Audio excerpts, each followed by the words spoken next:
Welcome fans of Fate Grand Order. I am Avon, you're watching FGO Tips, and today we're talking about the upcoming Prisma Codes event. This crossover with Fate Kaleid Prisma Illya is scheduled to begin on Thursday the 23rd and continue through Tuesday September 4th. That doesn't leave us much time to prep, so let's get going.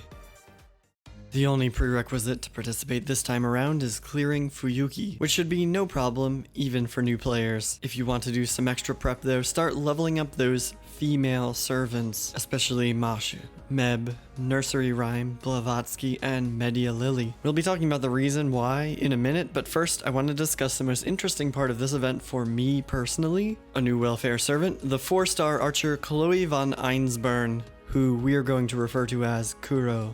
Any chance to add a new gold servant to the roster is great, and Kuro is a free NP5 archer with all of her ascension material, as long as you complete the event. She's a great arts-based archer who generates and utilizes critical stars well, boasts some great skills, and has a powerful single-target NP that ignores evasion. Along with Kuro, the event will introduce us to a new 5-star caster in the form of Ilyasviel von Einsburn. Although her attack isn't quite the same level as Sanzo, her buster boosting first skill easily offsets this. Illya isn't free like Kuro, but she'll be available on the banner featured at the same time as the event. If you're looking for another powerful single target NP to use against assassins, or haven't been lucky with Sanzo yet, it might be worth trying for Illya. The banner also features raid up for Meb, Nursery Rhyme, Blavatsky, and Media Lily, as well as 3 new limited time CEs, which each boost one of the types of currency featured during the event. 5-star Magical Girl of Sapphire will boost Lion Toy drops, in addition to increasing NP generation by 25% and allowing a servant to start the battle with a 40% NP gauge. 4-star Kill on Sight will boost Magical Bushido Musashi drops, in addition to increasing arts performance by 8% and NP performance by 15%. 3-star Zunga Zunga will boost expensive pudding drops, in addition to reducing damage taken by 100 and increasing healing received by 5%. Putting aside the banner though, the event itself will feature a few types of quests. The main quests take us through the story of this event, and in doing so grant a single copy of the Zunga Zunga CE and unlock a series of world-end matches or raid battles against featured female servants. Getting all the way through the main quest will award you your first copy of Kuro. Main quest extras will even unlock raid battles against a select few male enemies. Some of these raids will have special quirks, like debuffing your party at the beginning of the fight, but the main part of this event will focus more on the raids against the female bosses. These raid battles follow the familiar pattern, but in case you missed Rashomon and Onigashima, here's the gist. The final wave of the battle will feature a powerful raid boss with 2 separate health bars. One is for the current battle and works like any other fight would. The second one is for episode completion and is decreased a bit at a time across multiple battles. If the boss is too tough, stall teams can be viable, but note that the wave is limited to a maximum of 15 rounds. And although previous raid battles relied on a special BP or battle points gauge, this one will use AP like all of the normal quests. Helping us out in these raid battles are a pair of new event craft essences. Kaleid Ruby will boost damage by 50% or 100% after maximum limit breakthrough, and during the raid battles only, it will boost buster card performance by 50% or 100% after breakthrough. Kaleid Sapphire will also boost damage by 50 or 100%, and during raid battles, it will boost arts performance by 50 or 100%.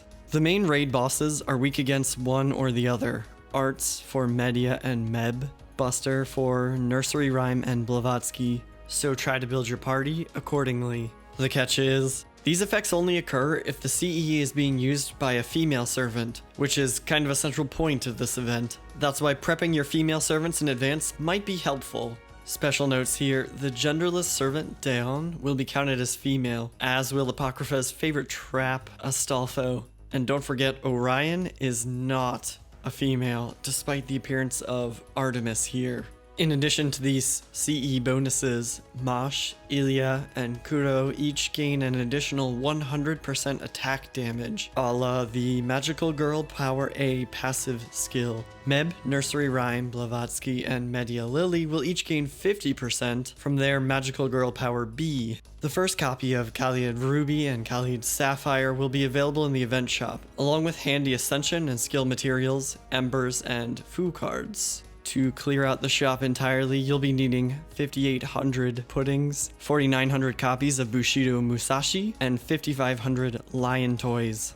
You'll probably spend a lot of time in the free quest farming these currencies, so try unlocking the higher difficulty versions as early as you can. The EX levels will each grant you 50 mana prisms the first time you clear them too, or an easy 200 prisms total while you farm. In addition to collecting currency, there is also a long list of missions to complete during the course of the event. Many will happen without any conscious effort, but others might require you to defeat certain enemy types repeatedly, or deal a large amount of damage to certain raid bosses. These missions are definitely worth your time since they'll be granting you more Ascension materials, summon tickets, Saint Quartz, 2 crystallized lores, 4 copies each of Kaleid Ruby and Sapphire, as well as the remaining 4 copies of Kuro and 4 copies of her Ascension material. Definitely don't miss out on these. If you are short on time and can't complete every part of this event, make sure you don't pass up on NP5 Kuro. I know a lot of people are also super hyped about Illya on the banner as well. She's a great caster, but I am wiped out from the summer event, so I think I'm gonna have to skip this one and hope Sanzo can carry my team instead. But best of luck to anyone who is rolling on this banner. I hope she shows up for all of you. That said, if you found this video helpful, please consider leaving a thumbs up,